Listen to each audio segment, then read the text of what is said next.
হাওয়ার তীব্র গর্জন, ট্র্যাকের কোলাহল আর বহু বছরের কুশির গন্ধ মিশে আছে বাতাসে। রাত 12:15টার দিকে দারুণ এক অজনপ্রিয় স্টেশনে দাঁড়িয়ে থাকা পুরনো মালবাহী ট্রেনটার দিকে তাকিয়ে আমার ঠোঁট স্পর্শ করেছে এক অজানা শীতল স্পন্দন, একদম আর্তনাদের মতো। কে জানত, সেই স্পন্দনই নিয়ে যাবে আমাকে এক অতল, অনন্ত শূন্যতার মাঝে, যেখানে সত্য আর ভয় একাকার। কেমন অস্বাভাবিক সেই ডাক! ট্রেনের হুইসল নয়, বরং যেন কোথাও গভীর স্তরে কাঁদছে কেউ। আমি, রহস্য অন্বেষণ করতে প্রলুব্ধ, তাকে চ্যালেঞ্জ করে হাঁটলাম। স্টেশনের প্রাচীন প্ল্যাটফর্ম জিজ্ঞেস করল, কি চাই, সাহসী তুমি? কান পাতলে ভেসে এলো আরেকবার সেই নীরব আর্তনাদ। আমার মাংসপেশি কাঁপাকাঁপি করে উঠল, কিন্তু কৌতূহল আমাকে ঠেকাতে পারল না। ট্রেনের বগিতে আমার পা রেখে সিট ধরতেই হঠাৎ একটি ঠান্ডা শোষানি এসে ধাক্কা দিল বুকের ভেতর। ট্রেন ঢুকে পড়ল এক দীর্ঘ টানেলের ভেতর, যেখানে আলো নেই, কিন্তু কেঁপে ওঠা দেওয়াল যেন আমাকে মৃদু ফিসফিস করে বলছে, আমরা জানি তোর গোপন সত্য।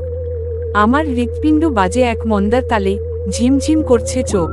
আমি হাতে তোলা লণ্ঠন ঘুরিয়ে দেখলাম, দূরে ডিহিং বলে একটি নাম লেখা প্ল্যাটফর্মের ছায়া সন্দেহাতীতভাবে দোল খাচ্ছে। ট্রেনে শুধু আমি এমন না, সিটের পাশে পড়ে আছে এক পুরনো আচমকা বই, তার ঢ্যায় ঢ্যায় করা পাতা ঘোরাতে গেলে ভেসে এলো কেউ নানা অক্ষরে দোলায়মান শব্দ। কালো ট্রেন, কালো হৃদয়, শোকের অভিশাপ। আমি বুকের বোঁচকা চেপে ধরে অজান্তে টিআইসি করে তাকালাম, একটি ছায়া চলছে, দীর্ঘ করাতের মতো সমঝোতা ছুঁয়ে। হয়তো কিছু মানুষই কাটিয়ে উঠতে পারেনি সেই ট্রেনের ব্যথা। লোকমুখে যেটা গন্ধ, বুঝলাম সেই ট্রেনে চড়া মানেই আত্মহারা হওয়া। এক আজবু ঝর্ণা, লোকেরা বলে, একজন নারী, যার মুখোশের নিচে লুকোনো কান্না সর্বদা জ্বলজ্বল করে। রাতের কনকনে জোছনায় সে মিশে যায় অদৃশ্য অরুণায়। ট্রেনের একটি বগিতে আমি ঢুকতেই সে ধীরে ধীরে আমার পাশে এসে বসল। এলিপসেস। তার কণ্ঠস্বর কাঁপনীয়, চোখে অশ্রু, আর চেয়ে চেয়ে বলল। আমি দম বন্ধ করে শুনলাম, তার স্বজনেরা নাকি একদিন গমন করেছে এই কালো ট্রেনে, আর আর ফিরে আসেনি কখনোই। তিনি বললেন, তার নাম ছিল গান্ধর্বী। প্রাচীনকালের একটি বংশ, তাদের সবাইকে এক এক করে এই ট্রেন ডেকে নিয়েছে। তার কণ্ঠে থমথমে শব্দ। তিনি থেমে গিয়ে আমার দিকে স্থির চেয়ে থাকলেন। হঠাৎই গলার ঝিরঝির ধরা শব্দ, কেমন যেন ফেটে পড়ল হৃদয়, ছিঁড়ে গেল বুকের ভেতর। আমি হাত বাড়ালাম তাকে ধরার জন্য, কিন্তু অনুভব করলাম আমার হাত যেন বেয়ে কাটল অদৃশ্য বেদনায়। নির্মম এক বাস্তবের সন্ধান। আমি প্রয়াস চালালাম বগির নিচে, বারান্দায়, ট্র্যাকের পাশের বালুকাবেলার পেছনে। ভেঙে পড়া স্লিপার, পরিত্যক্ত রেলগাড়ির পুরনো চাকা, সবই যেন চড়িপা করে ফিসফিস করছে একটা নাম, ডার্ক এক্সপ্রেস। আমি খুঁজে পেলাম এক প্রাচীন নোট, লিখে আছে। হাড্ডিসম উত্তাল হয়ে আমার গোটা শরীর দুলতে লাগল। উদ্দাম আকাঙ্ক্ষা আর ভয়ানক অনুমান, দুটোই কর্কশ সুরে ধাক্কা দিচ্ছে মনে। আবার ট্রেন যাত্রা শুরু করল। বগির ছাদে আধার ভেসে আসে, যেন নোংরা ঠান্ডার জাল বিস্তার করছে চারিদিকে। আধার থেকে ধরা দিল এক কণ্ঠ, আমি এখানে আছি, চুপ করে শুন।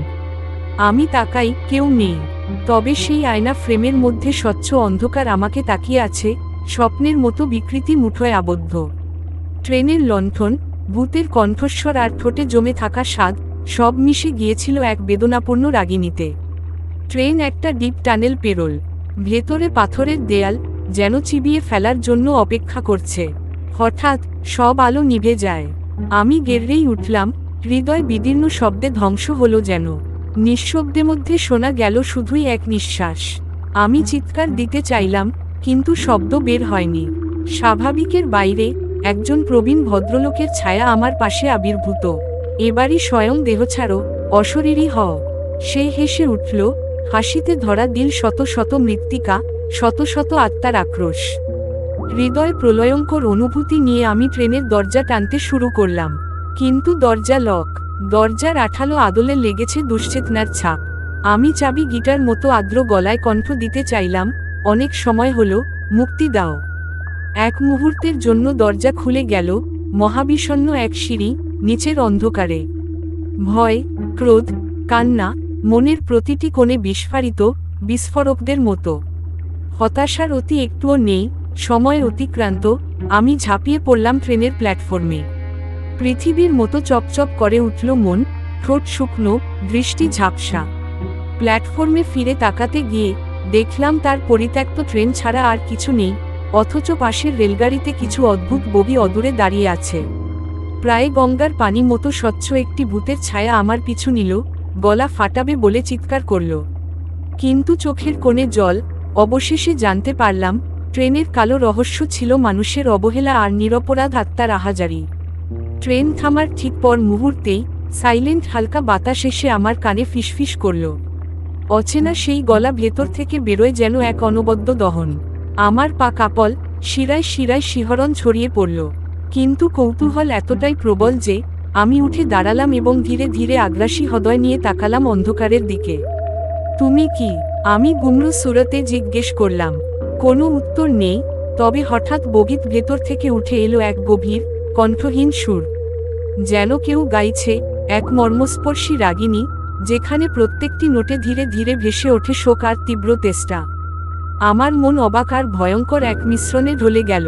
আমি হাত বাড়িয়ে অনুভব করলাম, সেই সুর স্পর্শ করতেই বুকের ভেতর অক্সিজেনের অদৃশ্য ছায়া পড়ে যেতে লাগলো, হালকা হাঁপিয়ে উঠবার মতো লাগলো। হঠাৎ সুর থেমে গেল। সব থেমে, চুপচাপ, স্থির অন্ধকার ভেঙে উঠল হঠাৎ এক ঝলক আলো, স্টেশনের পুরনো লণ্ঠন থেকেই আসা কম্পিত আলো, যেন জীবনের এক শেষ আভাস। আমি আতঙ্কিত চিৎকার করে উঠলাম, এখানে আর থাকতে পারবো না। কিন্তু ঠিক তখনই গা ছমছমে একটি হাত আমার কাঁধে ছিল, বুকের ঠিক ওপরে। আমি ঘোর খেয়ে পড়তে চেয়েছিলাম, কিন্তু হঠাৎই দেখতে পেলাম। এবার ভয় আমার রক্ত জমাট করে দিল, কিন্তু একই সাথে জেগে উঠল এক অদম্য সংকল্প, যে সংকল্পকে ছেড়ে আসতে পারছি না আমি। লণ্ঠনের আলোয় সবার আগে নজরে এলো প্ল্যাটফর্মের শেষ মাথায় একটি বিশাল দরজা, যার কাঁটায় ঝুলছে একটি প্রাচীন তালা। তালার পাশে খুঁটে আটকে আছে এক চিরাচরিত পাপড়ি ফুল, তাজা, লাল। কিভাবে তাজা? আমি শান্তি হারিয়ে কথা বললাম, এই তালাটি কি?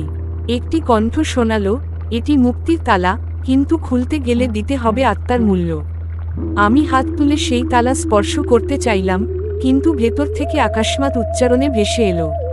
আমার গলা শুকিয়ে গিয়েছিল, চোখে পানি উঠল। আমি কণ্ঠস্বর আকো নাক করে বললাম, প্রতিজ্ঞা করি, আত্মার শান্তি কামনা করব, ক্ষতি করব না। একসময় আমি তালা খুলে ফেললাম। সেই মিনিটেই লণ্ঠনের আলো স্ফুলিঙ্গ হয়ে ছিটকে ছিটকে গেল চারদিকে, এবং আমি অনুভব করলাম বাতাসে হাজার হাজার নরম ছোঁয়া। এগুলো আর্তচিৎকার নয়, বরং স্বস্তি, শান্তি, মুক্তির স্পন্দন। প্ল্যাটফর্ম কাঁপতে লাগলো, যেন জন্ম নিচ্ছে একটি নতুন